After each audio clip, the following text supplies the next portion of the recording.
الدنيا باطمة بعد الفضيحة اللي فضحتها شوف تيفي وبعد الأسرار اللي خرجت على السوشيال ميديا وفي جميع المواقع أنه ابن العربيطي الملقب واللي كيبلغ من العام ديالو كيبلغ من العمر 20 سنة، أنه هاد ناصر فرشخ ليها الطوموبيل ديالها بعد ما ضربها هي للمرة الثانية.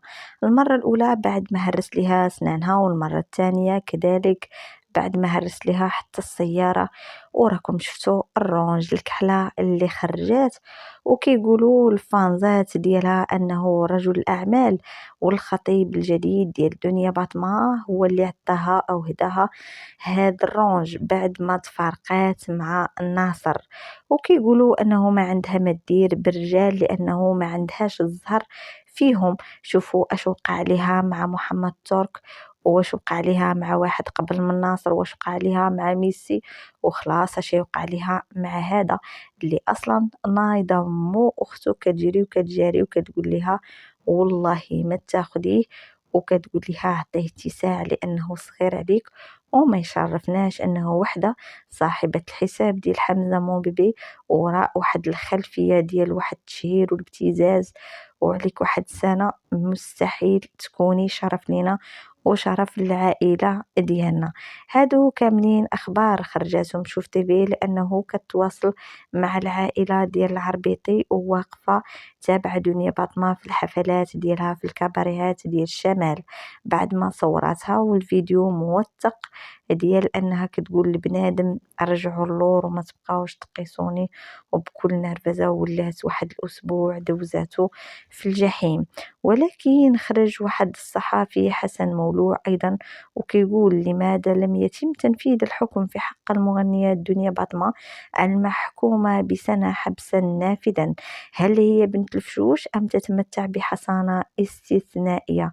نتمنى توضيح هذا الأمر من طرف الجهات المسؤولة ذات الصلة. والغريب في الأمر أنه ماشي غير هاد الصحفي اللي تساءل هاد السؤال، ولكن الكثير من الناس أو الأغلبية والناس اللي متبعين هاد القضية والرأي العام بغى يعرف علاش دنيا باطمة مازال ما دخلاتش للسجن، شكون وراءها وعلاش ما تدخلش بحالها بحال جميع الناس، او انه بسبب هذا القرار ديال الاكتظاظ في السجون لا راه ما عاديش تدخل او لا او لا. بزاف ديال التساؤلات كيبقاو علاش دنيا باطمة ما دخلاتش للسجن، والناس جات غير موراها ودخلات وخرجات ودخلات وخرجات وراه كنشوفوا غير التازي ودخل السجن. وبالرغم يعني من المستوى الدراسي والثقافي ديالو والمهنة ديالو وما عتقوش وما رحموش ودار غلط ودخل يقضي العقوبة ديالو. أما دنيا باطمة دايرة أغلاط وموثقة صوت وصورة وأدلة قاطعة تدينها، ورغم ذلك مازال تصول وتجول وكتقول موتوا بالفقصة عدياني. دنيا باطمة أو لا أحد وحتى شي واحد ما عادي يوصلني، وكتوصل ميساجات وكتعبر وكتمررهم غير بالبارد في الغناء ديالها في الكباريات، وكتقول دنيا باطمة أو لا أحد وكتعاودها بأعلى صوتها. هذا أشنو؟ واش استفزاز للرأي العام؟ واش استفزاز للقضاء في من كضرب بعد ما كيخرجوا لي فان ديالها وكيقولوا ايضا دنيا باطمة وكيقولوا والتحريف الشعار كيقولوا الله الوطن دنيا باطمة. يعني شوفوا غير الشعار ديال الشعار الوطني وما فاتوش، يعني ما خلاوش شي حاجة وما دازوهاش. دنيا باطمة هي الكل في الكل، دنيا باطمة ما كاينش بحالها. صحيح دنيا باطمة هي اللي بغاوها الناس وهي اللي صوتوا عليها في أرب أيضا، هي اللي تعرضوا لها بالحليب والتمر والزغاريت والدقيقية وكانوا كيحماقوا عليها وكان عندهم شرف أنه يقولوا دنيا باطمة كتمثل المغرب أمام بزاف ديال الدول العربية في أرب أيضا، وكنفتخرين أنه من عائلة ديال باطمة كذلك لأنه العمام ديالها يعني واحد كاتب واحد مغني وكلهم ليهم واحد السيرة اللي زوينة في الحي المحمدي. والغريب أيضا أنه واحد الفيلم كيتساءلوا عليه الناس فين وصل المسلسل ولا ما نعرف، هو فيلم قصير وقال لك عادي يدوز في السينما وكان دارت واحد الفيلم قصير تاني موراه، علاش مازال ما تعرضش؟ علاش فركوس قلب الوجهة ديالو اش كيتسنى انه واش دنيا باطمة حتى تدخل للسجن عادي تم العرض ديال الفيلم، واش خاف من انه هاد الايام يتم يعني أيضًا النطق بأنه فعلًا النقد ديالها ترفض، لأنه القنوات الكبرى المليونية اللي عندها تواصل مع ناس واصلين كيقولوا أنه النقد ديالها ترفض، ولكن المحامي ديالها عمره ما خرج وقال شي توضيح بالنسبة للحكم ديالها بسنة سجن نافذة. من واحد الناحية. أما كما قلت لكم فركوس يعني اللي كان المخرج ديال الفيلم راه دار حفلات ديال العائلة ديالو، وعرض على فنانة وعرض يعني على ممثلين، كل واحد في المختلف ديال المجال ديالو في الفن. ورغم ذلك دنيا باطمة ما عيطش ليها. علاش؟ ياك في التصريح قلتي انها اخلاق واداب وعندها كاريزما وكتعرف تمثل وبزاف ديال الحوايج، بقيتي كتشكر كتشكر كتشكر. علاش ما عرضتيش عليها بعد ما عرضتي على الفنانة الاخرين اللي هما اصلا غير حتى هما مثلوا معاك، ما عندكش معاهم شي نسب او لا؟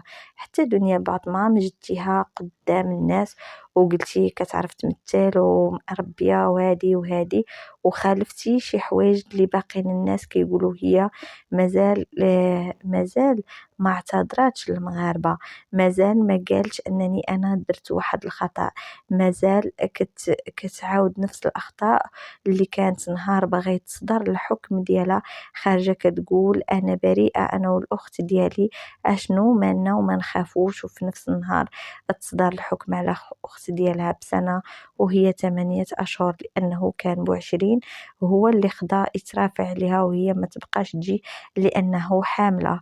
دنيا باطمه هي اللي طلعت في الحساب ديال حمزه مون بيبي وما عرفاتش راسها انها مبدله الحساب دايره حساب حمزه مون بيبي، فعاود ما دير دنيا باطمه وطلعت لايف.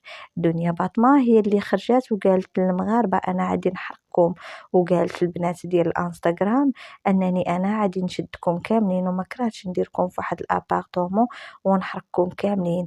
قالت على البنات المغربيات انكم مسخات من غير البنات اللي ناضوا وشهدوا فيها وقالوا انها دخلتهم للدعاره، وانهم فاش بغا يتزوجوا بدات كتبتزهم والفلوس كتجي من الدول العربيه كتجي لمراكش بالضبط، وواحد الرونج بيضاء هي اللي كتمشي تجيب ديك الفلوس من بعد واحد جوج الشخصيات اللي كانت واحد الشخصيه فيهم الكلام ديالها ماشي مغربي وكل شيء اول الكلام، وبان بانه محمد ترك حتى هو كان معها في المعمعه.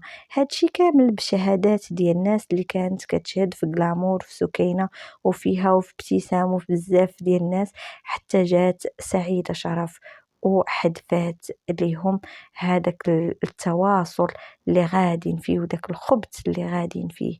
يعني علاش افركوس ما نطيش دابا ونزلتي هاد الافلام اللي صورتي معها، وعلاش ما استضفتيهاش في المناسبه اللي كانت عندك قبل واللي كانت عندك هاد الايام ديال الابنه ديالك كان زواج؟ علاش هادشي ما كانش؟ يعني كتبقى واحد الهضره كبيره وكيبقاو تساؤلات كثيره من عند الصحافه. هل دنيا باطمه فوق القانون؟ علاش ما دخلاتش تقضي العقوبه اللي عليها بحالها بحال اي واحد مغربي، بحالها بحال اي واحد عنده على غير على بلادو كيدير الذنب كيدخل كيقضي العقوبه اللي عليه، لانه الوقيته اللي ما دخلاتش للسجن كان واحد التهاون، لانه دخلوا ناس حاملين ودخلوا ناس بوليداتهم وقضاو العقوبه ديالهم وخرجوا.